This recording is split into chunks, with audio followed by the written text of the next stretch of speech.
Okay, quick video to show you how to fit the 98 Carbine stock from Rap4 to a BT4 Combat. It's a bit more of an in-depth process than some of the other markers because the end cap is actually bolted in as part of the clamshell. This just needs removing. You get the Allen key in the kit with the marker when it's new that will fit every single thing we need to do now. Just one Allen key will do the whole lot. And this is how you do it. Before we start loosening anything off, push the button in and remove the hopper feed. Set that aside. Remove, but you don't need to take it all the way out, the rear sight. You just undo it and just slides over, keeping it together. Then remove the bolts for the grip. Making sure, of course, that your marker is not aired up, and I'd also recommend that you do not cock the marker, so make sure it's uncocked. It should be in this position.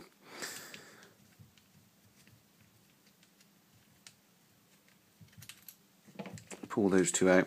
You'll notice that these are not fully threaded, and they've actually got a shelf there. So set those aside, they're different than the other ones you're going to be using.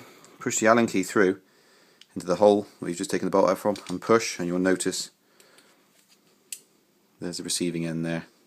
Keep those together, don't lose those, otherwise you won't be able to push them back in. Or screw them up or tighten it up. Simply remove the grip, place down there, and you've got 1, 2, 3, 4 bolts you need to remove.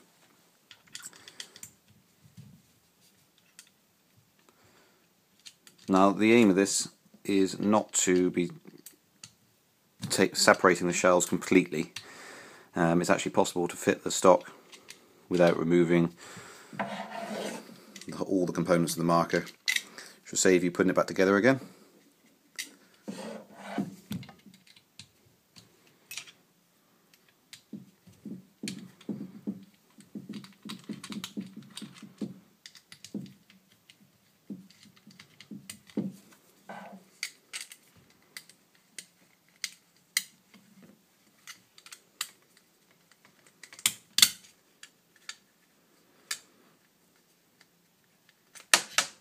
Like so.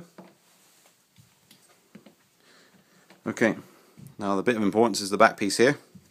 You'll see that it's got an end cap of some form, and what you need to do is lay it flat and gently prise open the back end of the marker, trying to make sure you do not remove the whole of the clamshell, and just gently nudge the end cap out. It will be spring loaded slightly, so just be careful there, and you'll be able to ease it out. Just fiddle it out like that. Okay, that can then be set aside. It's important you put the buffer O-ring back in, so pick up the pin and the spring, slide it over and just push it down until it's seated down here. I'd recommend removing the pin. Get your stock, put the pin to the hole in the stock which is there. Get the spring, slide the pin into the spring. Now it's the reverse of what you just done, so you just raise that up. Now you've got to make sure there's actually 2 seating holes. You're going to make sure it's flush, like so. So it looks like that. Then all you need to do is put the bolts back in.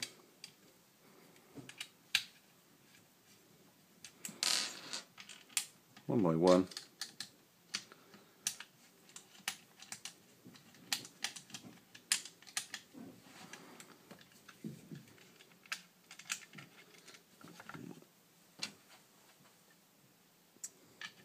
Right in a second.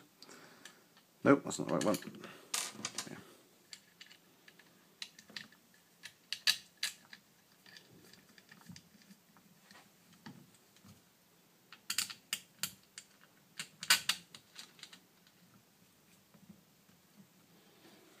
Tighten those back down.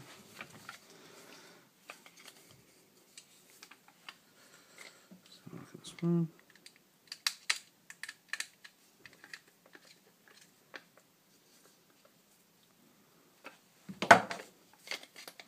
Grab that. When you reposition this, just make sure there's equal gap either side, so it slides into this, missing the 2 sides of the clamshell.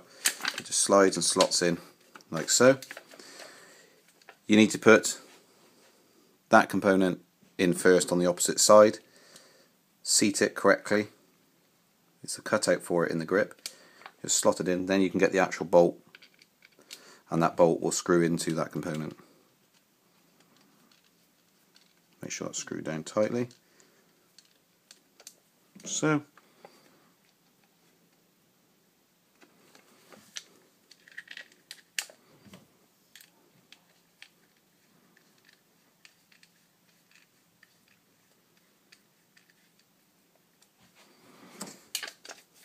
Simply slide over copper adapter back to its original position, and you can feel that in there.